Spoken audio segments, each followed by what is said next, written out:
As igrejas evangélicas tiveram boas relações com a maçonaria. Observação: não sou antimaçônico. Risos.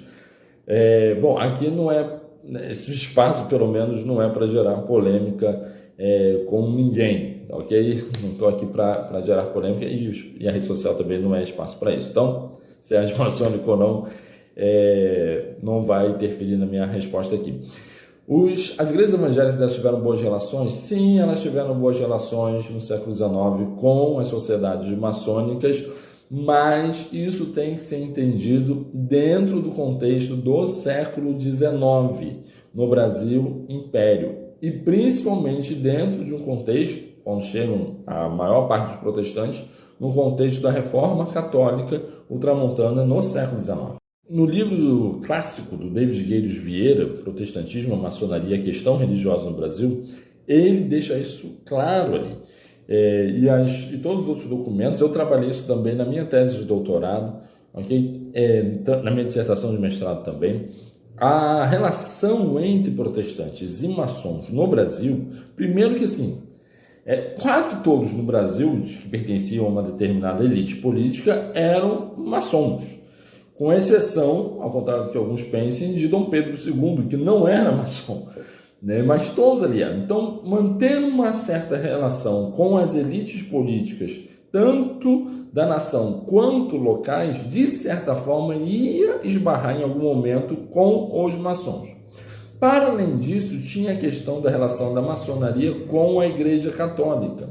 Até a Reforma Católica, que ela começa a ser empreendida, como coloquei aí um post, a partir de Antônio Ferreira Viçoso, na década de 40, né, mas vai impulsionar mesmo a partir da década de 60 para frente, vários católicos, padres, também eram maçons, ok? Vários padres aí também eram maçons. No entanto, a Igreja Católica já havia condenado a maçonaria, principalmente por causa dos próprios princípios maçônicos e por causa da relação da maçonaria com a Revolução Francesa. Só que a questão disciplinar dos católicos em relação à maçonaria, ela vai ser exatamente o motivo da questão religiosa na década de 70. Quando esta reforma católica começa a tomar aí um determinado rumo,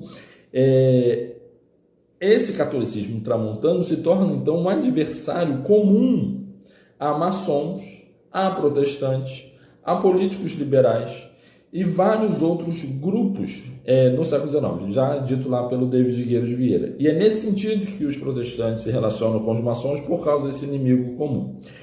Além disso, tem a questão de que esses missionários protestantes que chegam aqui, a maior parte deles são americanos.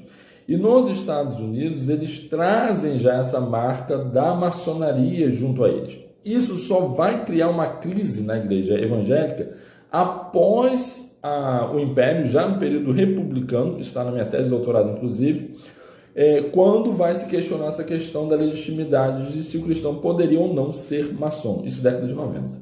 Isso explica, por exemplo, por que quando evangelistas protestantes chegavam em determinadas localidades, cidades, vilas, determinados municípios, em que aquela Câmara Municipal ela era ali controlada principalmente por políticos regalistas, anti-ultramontanos, muitos deles ligados à maçonaria, os evangelistas conseguiam ter ali o espaço da Câmara Municipal para poderem pregar, conseguiam fazer das lojas maçônicas, determinadas lojas, ou a casa das pessoas maçônicas, como depósitos de bíblias e literaturas evangélicas para serem distribuídos na cidade.